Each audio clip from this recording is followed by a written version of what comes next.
안녕하십니까? 오늘 교과 7과 공부하도록 하겠습니다.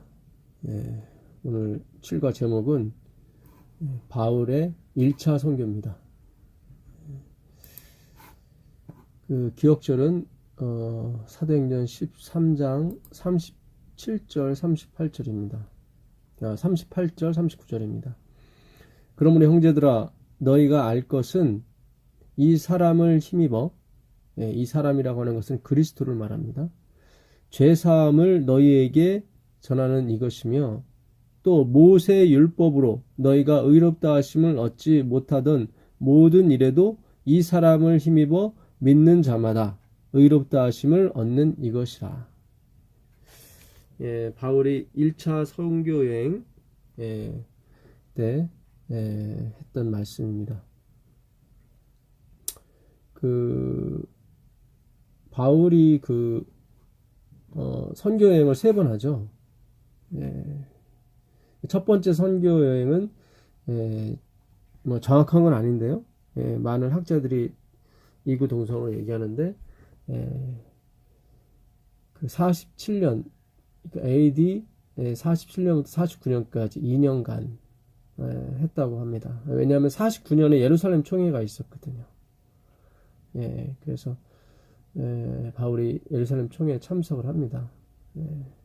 거의 끝나고 이 바울이 사도행전 15장 말미에 2차 여행을 떠납니다.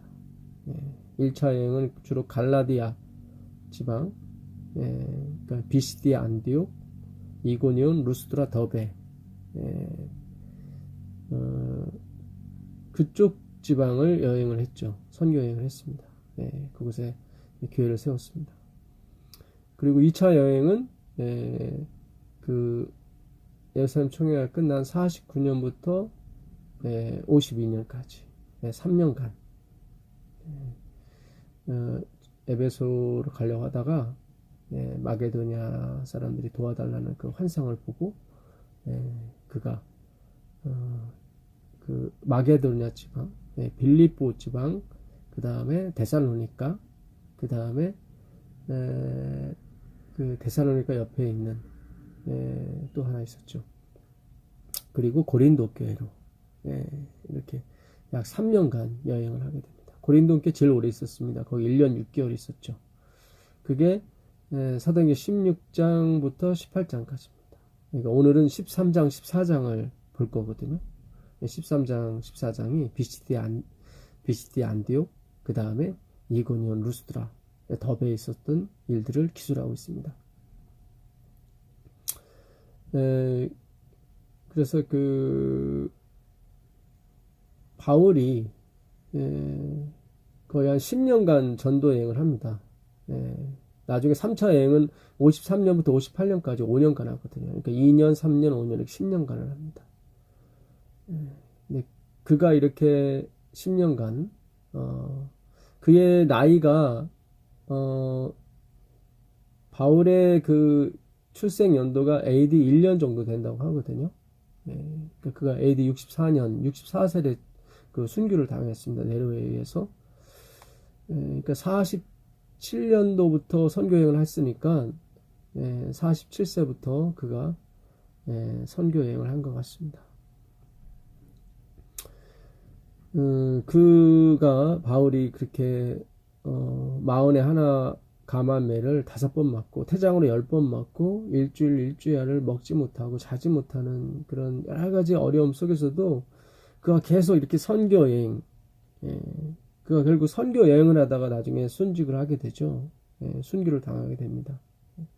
이렇게 선교여행을 하게 된 원인이 바로 여기 있던 것입니다. 오늘 기억절에 그러니까 모세의 율법, 그가 모세의 율법을 통해서 의로워지려고 했었는데 결국 이루지 못했죠. 살인자가 돼버리고 말았죠. 그 모세의 율법으로 의롭다 하심을 얻지 못한 그 모든 일에도 예수 그리스도를 힘입어 믿는 자마다 의롭다 하심을 얻을 수 있다는 거죠. 그러니까 우리가 의인 되는 것은 율법을 지켜서 되는 것이 아니라 그 하나님께서 보내신 그 사람, 인자죠. 다니엘서 7장 13절에 나오는 그 인자를 말합니다. 예. 그 태초부터 계신, 아니 그 전, 영원부터 계신 그 하나님으로부터 그 나라를 받으시는 그 인자, 그 하나님이 사람이 되셔서 이 땅에 오셨죠. 그분 인자, 예수 그리스도죠. 그분을 힘입어 죄사함을 얻는 거죠. 그것이 바로 하나님의 은혜였던 것입니다. 기약대로 연약한 자를 위하여 죽으심으로 말미암아 그리스도께서 그 약속을 이루셨죠. 우리가 연약할 때, 우리가 죄인 되었을 때, 원수 되었을 때, 그것이 바로 하나님의 은혜였던 것입니다. 이 바울과 바나바를 보냈던 이 수리아 안디옥이라고 그러죠. 그 유대의 위쪽에 한 300km 이상 떨어진 곳이죠. 최초의 이방인 교회였습니다. 근데 그 교회도 하나님의 은혜로 탄생한 교회였죠.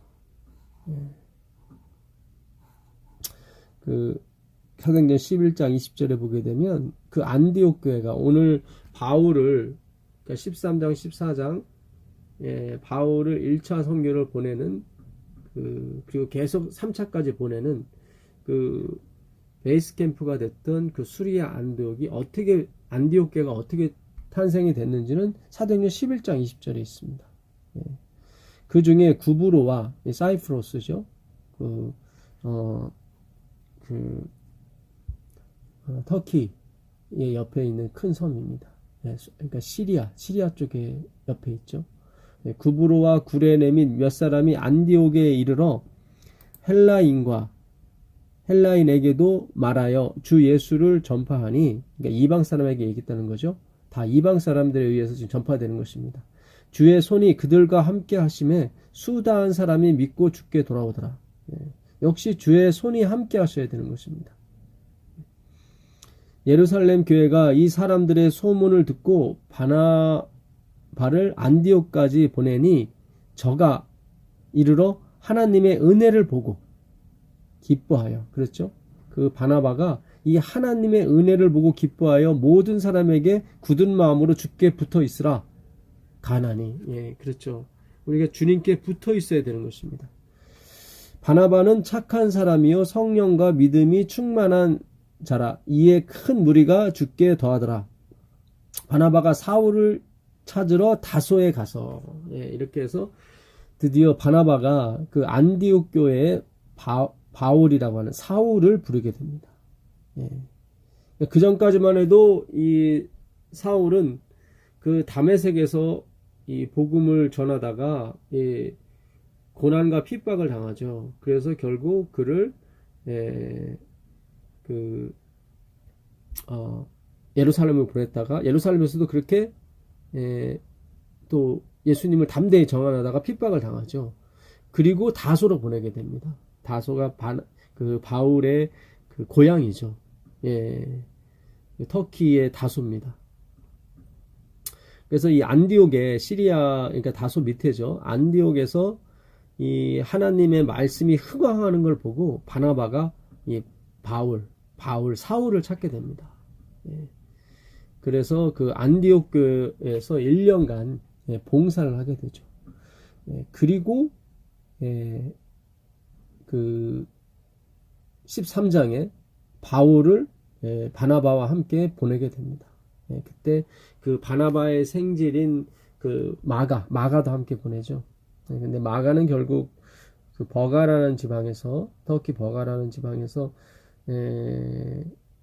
이 바울과 함께 하지 아니하고 예루살렘으로 돌아오게 됩니다. 마가는 잘 아시다시피 마가의 다락방, 120명이 모였던 그 마가의 다락방에 살던 마가였습니다. 그 예수님의 그 마지막 성만찬도 이 마가의 다락방에서 하셨죠. 다락방에 120명이 있으니까 이 마가는 굉장히 부자였던 것 같습니다. 그의 어머니가 부자였던 것 같아요. 그 사도행전 12장 12절에도 보게 되면 베드로가 감옥에 갇혀서 나왔을 때도 제자들이 다 이 마가라는 요한의 어머니 집에 있었다고 얘기합니다. 그래서 이렇게 부자다 보니까 고생을 많이 안 해봤겠죠. 오늘 교과에도 화입 부인이 왜 마가가 중간에 돌아갔는가, 그 앞에 있는 고난을 보고 그가 결국 견디지 못할 걸 생각하고 돌아갔다고 나오거든요. 그러니까 이 버가라는 지방, 그러니까 터키의 서부 쪽에 있는 지방인데, 여기서 지금 바울이 가고자 했던 그 갈라디아 지방, 갑바도기아 지방, 그 갈라디아 지방에 있는 네 도시죠. 그러니까 비시디 안디옥, 그 다음에 이고니온, 그 다음에 루스드라 더베. 이곳까지 가려면, 그러니까 비시디 안디옥까지 가려면은 큰 산맥을 하나 넘어야 됩니다. 그게 코러스 산맥, 토러스 산맥이거든요. 근데 굉장히 험해요. 지금은 이제 자동차길이 뚫려서 쉽게 가지만 그 당시만 해도 도보로 가야 되기 때문에 무척 그게 힘들었습니다. 그러니까 마가가 그 산맥을 보고 돌아갔던 것 같습니다. 자기는 저 산맥을 못 넘어갈 거. 이 버가에서 비시디 안디옥까지 뭐 몇백 킬로 되거든요. 그러니까 100km 이상은 되는 것 같아요. 그걸 또 산맥을, 큰 토러스 산맥을 넘어야 되니까. 그래서 갔던 것 같습니다. 결국 그래서 이 사울이 이 비시디 안디옥 교회에서 봉사를 하다가, 이때가 아마 40대 중반 같아요. 그러니까 그가 다메섹 도상에서 예수님을 만났죠. 그때가 AD 34년경입니다. 그러니까 스데반을 돌로 쳐 죽이는데 앞장을 쓴 다음에 대제사장들의 어떤 통지를 받고 그리스도인들을 잡으러 다메섹으로 가다가 예수님을 만나게 되죠. 거기서 만난 뒤에 아라비아로 가서 3년간 있다가 다시 예루살렘으로 와서 또 핍박을 당하고 다시 다소로 가죠. 그리고 그 다소에 있는 바나바가 안디옥 교회의 흥황을 보고 바울이 성경에 박식한 걸 알고 바울을 부르게 됩니다. 그게 46세나 45세 정도 되는 거죠. 그러니까 제가 드리고 싶은 말씀은, 바울이 그 AD 36년경이죠. 돌아와서 아라비아에서 돌아오고, 또 그 36년부터 46년까지 10년간을 다소에서, 그러니까 자기 고향에서 그가 칩거를 하면서 그가 굉장히 많이 공부한 것 같습니다. 그러니까 AD 34년에 예수님을 만나고 46년에 그가 47년에 선교여행을 떠나기 전까지 한 10몇 년간 그가 공부를 많이 한 것 같아요. 그 다음에 하나님이 쓰셨습니다. 그러니까 저희도 이제 마지막에 이 하나님 사업을 해야 되지 않습니까? 그러려면 역시 공부를 해야 되는 거예요. 저희도. 그러니까 바울이 예수님 만나고 느닷없이 간 게 아니라 이 말이죠. 그가 AD 34년 스데반이 죽었을 때 그 옆에 있었죠. 그리고 다메섹 도상으로 가다가 예수님 만났어요. 그리고 아라비아에 3년간 있었고요. 갈라디아 1장 10몇 절 이하에 보게 되면 그가 아라비아에 3년간 있었다고 나옵니다. 그리고 그것도 모자라서 하나님은 10년간 그가 다소에, 자기 고향집이죠. 편안한 곳이죠. 그곳에서 어떻게 보면 치과하게 만드신 거죠. 하나님의 놀라우신 말씀들을 다 잘못 해석했었거든요. 다 자기 자신에게 초점을 맞췄지 메시아에게 초점을 맞추지 못했거든요.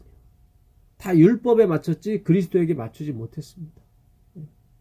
율법은 하나님의 그 은혜를 담는 그릇에 불과한 것입니다. 그러니까 사본이에요.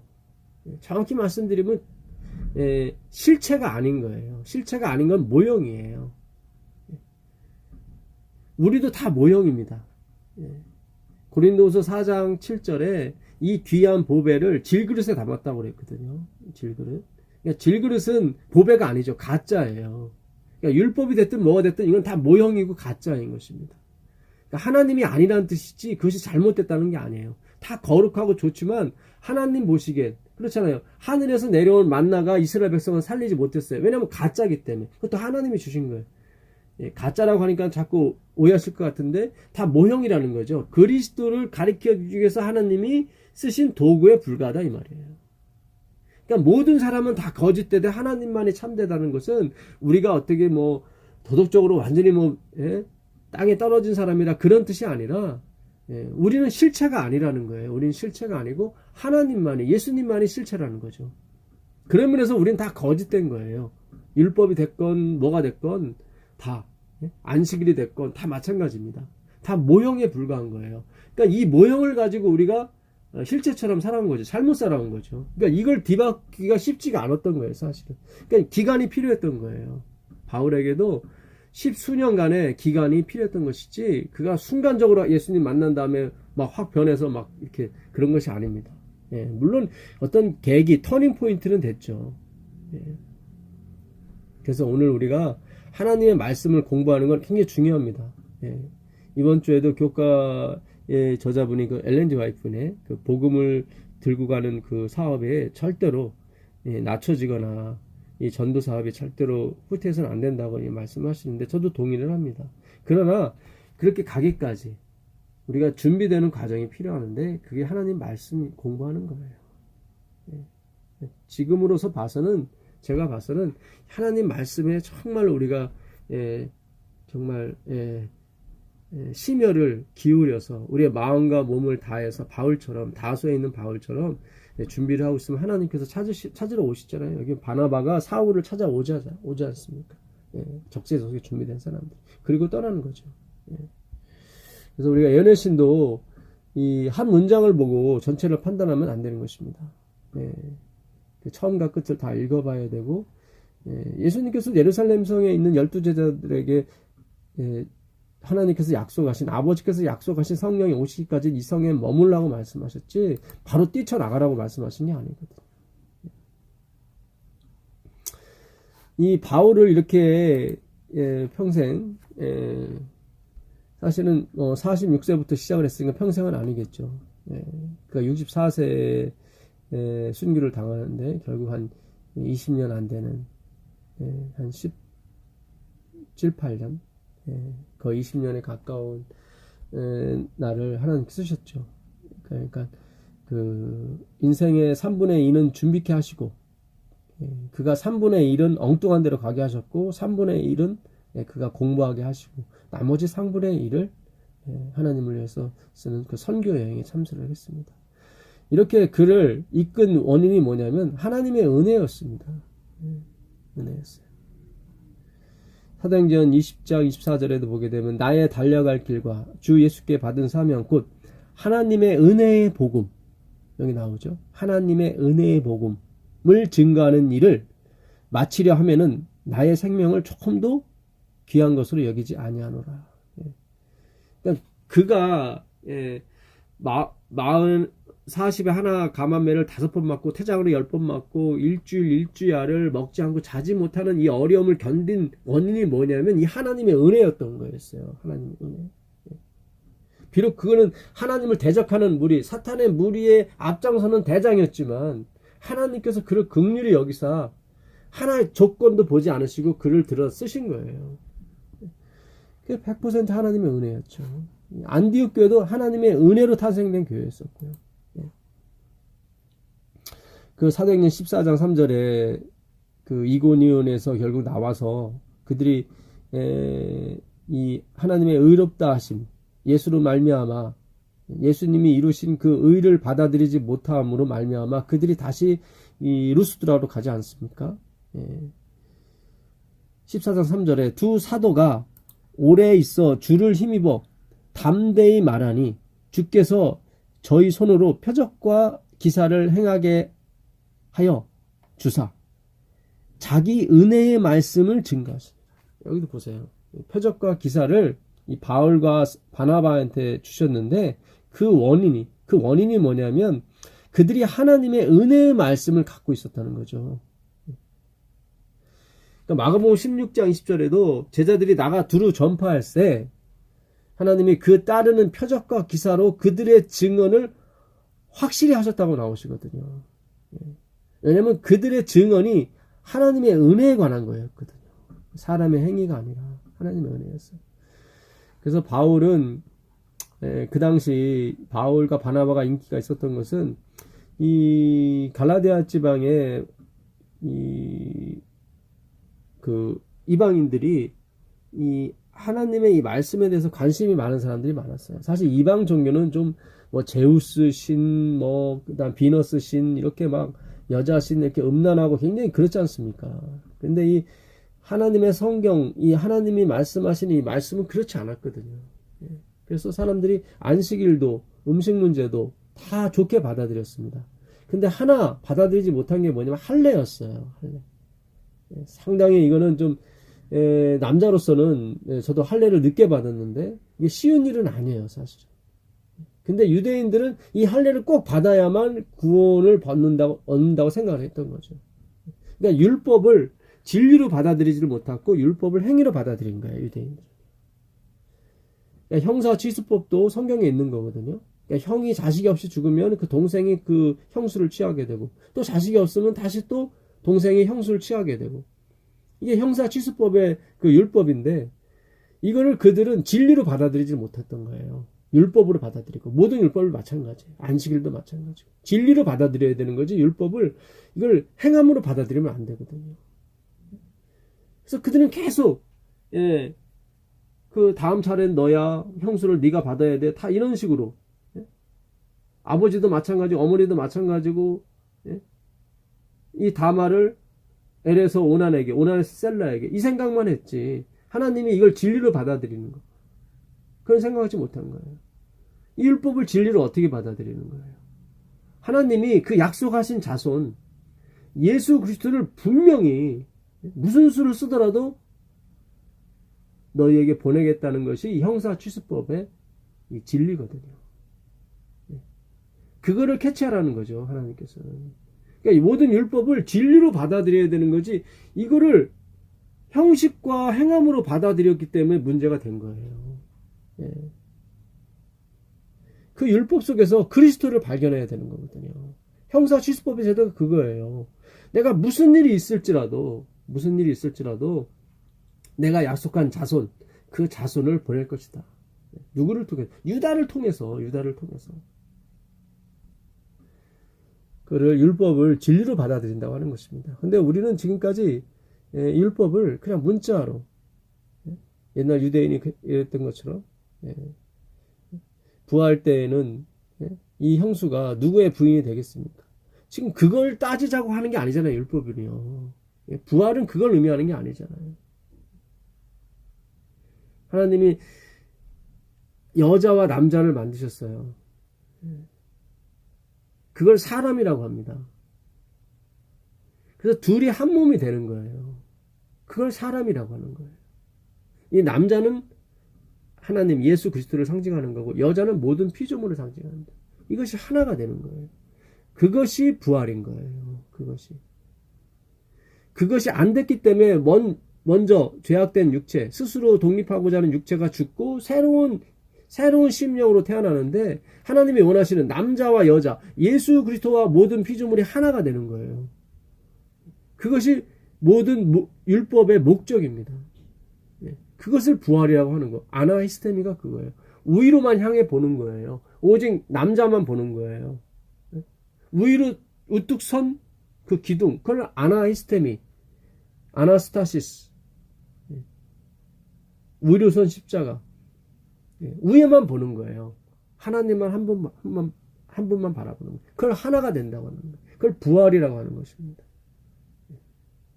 그런 거지, 이게 뭐 죽었다 다시 살아나고 그런 거는 다 뭐 율법으로 받아들이는 거예요. 물론 그런 것이 쫓아옵니다. 형식적인 것이. 그러나 그 진리는 하나님과 우리가 하나가 되는 거죠. 그걸 은혜라고 얘기하는 것입니다. 남자가 찾아오는 거예요. 남자가 프로포즈를 하고, 남자가 그 잔을 따라주고, 남자가 처소를 예배하러 가는 것입니다. 그리고 남자가 다시 오는 거예요. 그리고 남자가 자식을 또 주는 거예요. 그 남자가 데리고 하늘로 데리고 가는 것입니다. 그래서 이 바울이 이 수많은 고난을 겪어도 그가 흔들리지 않을 수 있었던 것은 하나님의 은혜에 충만히 빠져 있었다는 증거인 것입니다. 그래서 이 은혜 외에는 없다는 거죠. 갈라디아서 5장 11절에 갈라디아 5장이 그 얘기 아닙니까? 할례 문제예요. 그래서 어떠한 할례도 받지 않아도 된다. 그랬더니 그 갈라디아 지방에 있던 그 이방인들이 너무 좋아했던 거예요. 안식일도 받아들이기가 그들은 어렵지 않았고 뭐 음식 문제도 어렵지 않았는데 이 할례 문제가 걸렸던 것입니다. 그래서 바울이 모든 율법이 마찬가지다. 다 그 진리로 우리에게 주신 것이지 예수 그리스도로 우리에게 주신 것이지 그거 자체를 행함으로 구원이 있는 것이 아니다라고 얘기했을 때 아주 많은 사람들이 그 복음에 그 하나님의 은혜의 복음에 찬동을 하고 주님을 믿으러 나왔던 것입니다. 그래서 그 갈라디아서 5장에도 만약에 너희가 할례를 행한다면 그 할례만 지켜야 되는 것이 아니라 모든 율법을 지켜야 된다. 5장 3절에 내가 할례를 받는 각 사람에게 다시 증거하노니 그는 율법 전체를 행할 의무를 가진 자라.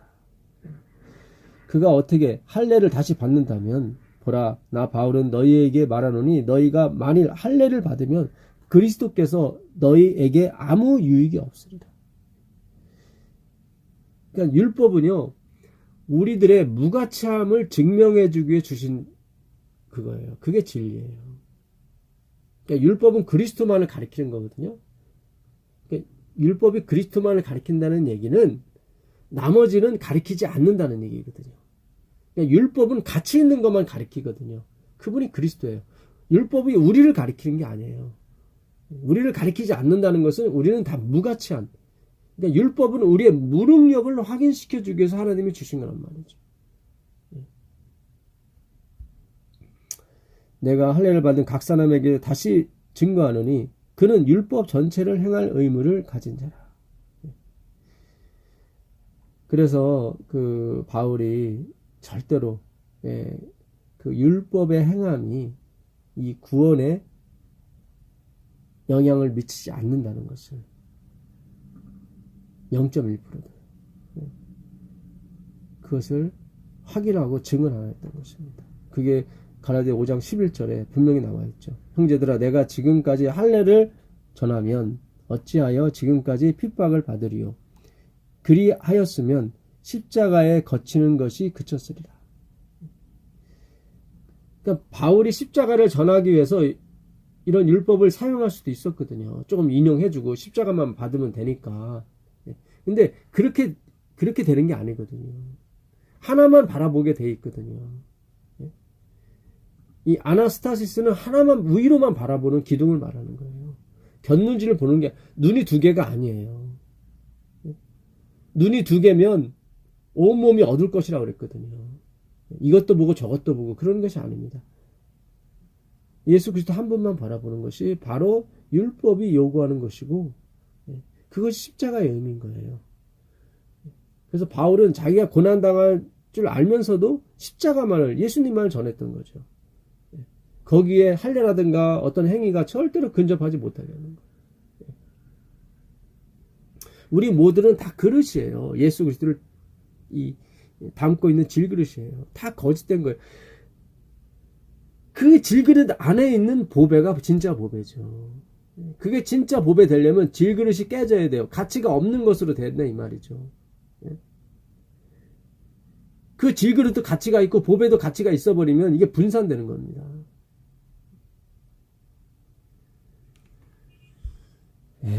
바울은 그걸 깨려고 했던 거죠. 근데 유대인들이 그걸 받아들이지 않았던 것입니다.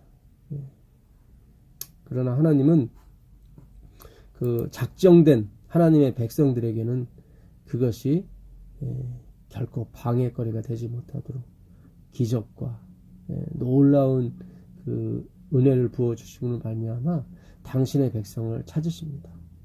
이게 그 사도행전 13장 48절에 있죠. 이방인들이 듣고 기뻐하여 하나님의 말씀을 찬송하며 당연하죠. 이제 할례 안 받아도 되니까.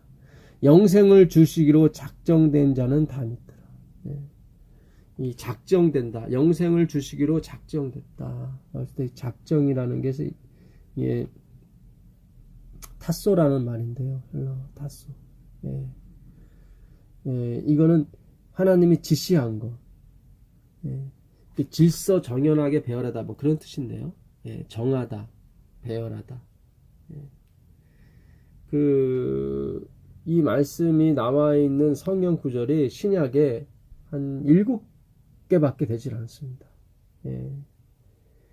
사도행전에 15장 2절에 보시면 바울 및 바나바와 그들 사이에 적지 아니한 다툼과 변론이 일어난지라. 이것도 이제는 행위 때문에 그런 거예요. 율법을 어디까지 행해야 되냐.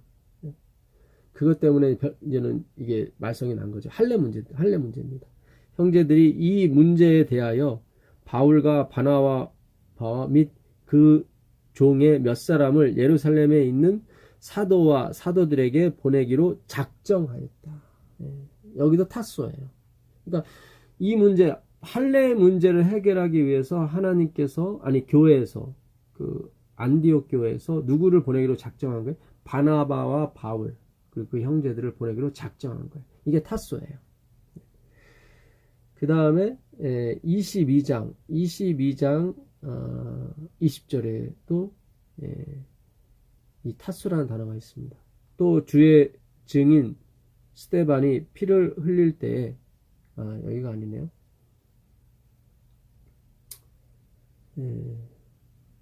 사도행전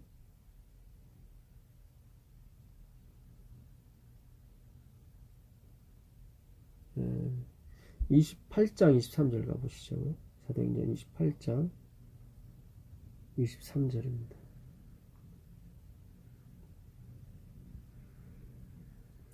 그들이 날짜를 정하고 그가 유숙하는 집에 많이 오니, 여기서 날짜를 정했다고 했을 때 그게 타소예요. 그들이 날짜를 정했다. 예. 그 다음에 로마서 13장 1절에 가보시면 각 사람은 위에 있는 권세들에게 복종하라. 권세는 하나님으로부터 나지 않음이 없나니 모든 권세는 다 하나님께서 정하신 바라. 예. 그러니까는 왕을 세울 때도, 하나님이 왕을 세울 때도, 트럼프 왕을 세울 때도, 또 우리나라 대통령을 세울 때도, 옛날에 세종대왕을 세울 때도, 링컨을 세울 때도, 심지어 북한에 있는 그 왕을 세울 때도, 다 누가 정하신 거예요? 하나님께서 작정하신 거예요. 타소입니다. 우리는 이해 안 갈 때가 있죠. 왜 하나님께서 그런 왕을 세우셨을까? 다 하나님의 백성을, 그리스도를 배우게 하려고 그렇게 세우신 것입니다.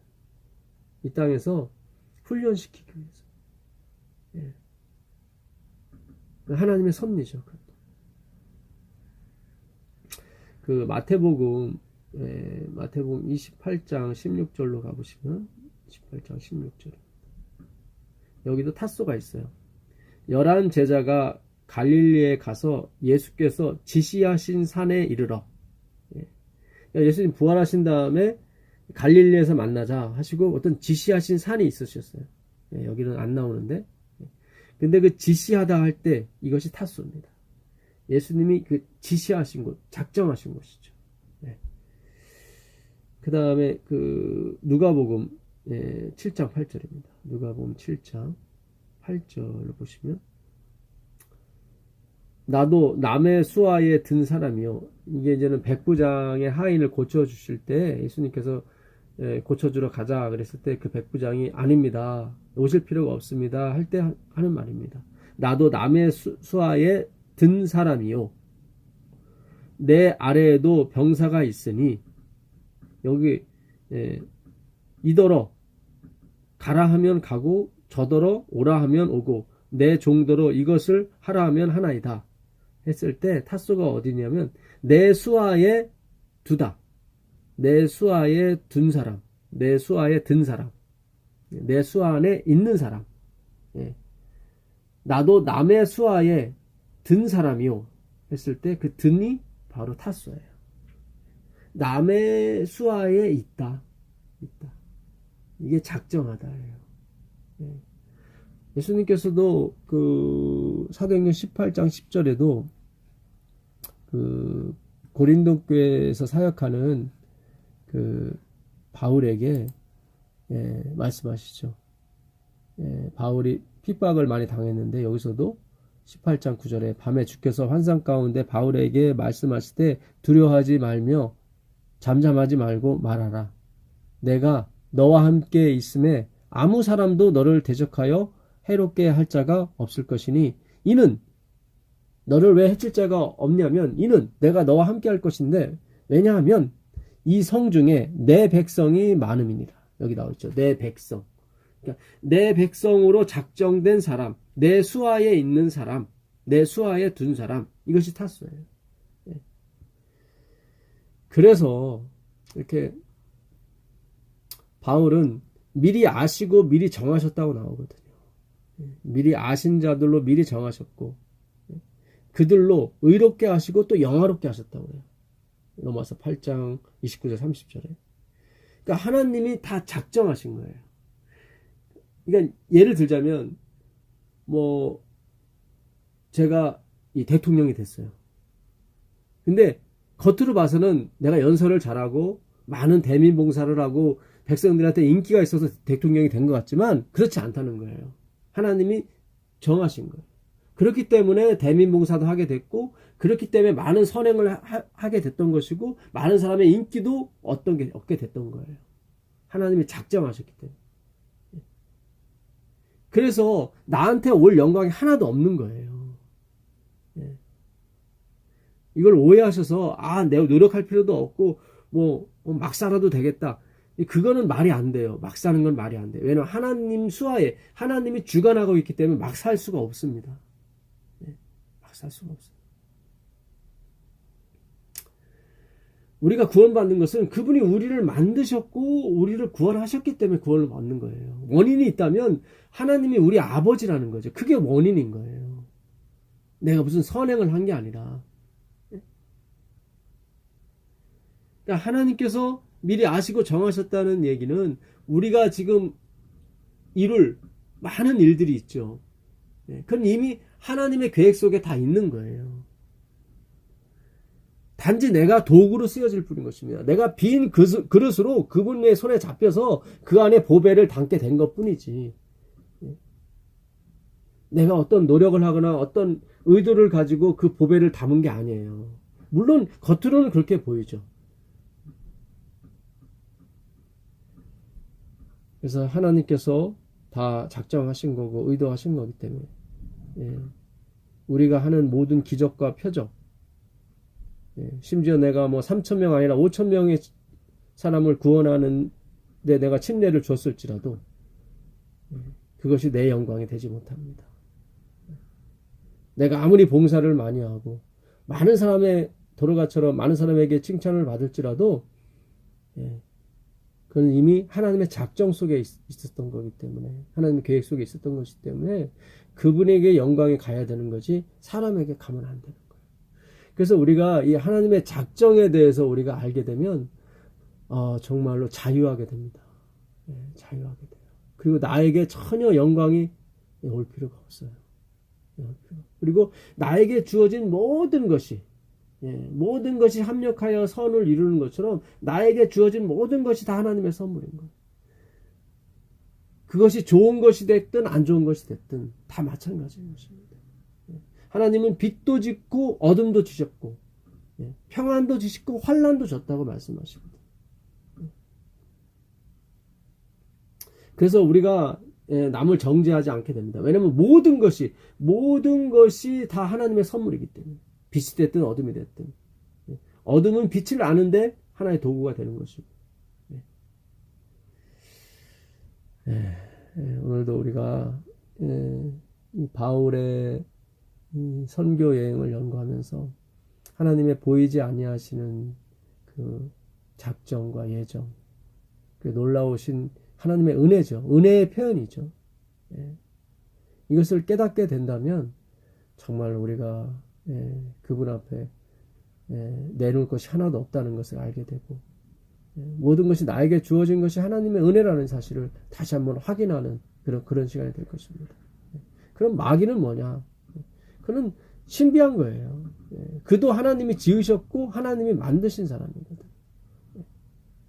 그러니까 그 부분은 하늘에 가서 더 연구할 문제고, 사실 우리가 연구할 것은 마귀가 아니죠. 예수님에 대해서. 왜냐하면 우리를 구원하셨기 때문에. 우리보다 나은 마귀, 우리보다 마귀가 더 낫잖아요.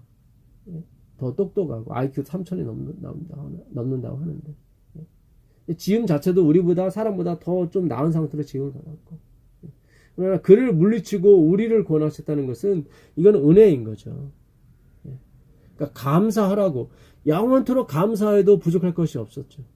왜냐면 우리보다 나은 마귀는 버리시고 우리를 택하셨으니까. 그걸 하나님의 은혜라고 하는 것입니다. 그걸 하나님의 작정이라고 하고 하나님의 예정이라고 하는 거죠. 이 놀라운 은혜가 함께 하시길 바라면서 오늘 공부 마치겠습니다. 하늘에 계신 아버지 하나님, 감사합니다. 우리가 무엇이 간데 주께서 우리를 사랑하시고 우리에게 자비와 은총을 베푸시기로 작정하셨는지는 자다가 일어나도 알다가도 모를 그런 은혜인 것입니다. 은혜를 주셔서 감사합니다. 주님, 더욱 많이 은혜를 주시고 깨닫게 하셔서 하나님의 놀라우신 그 진리 되신 그 그리스도를 아는데 부족함이 없도록 도와주시옵소서. 예수님의 이름으로 기도합니다. 아멘.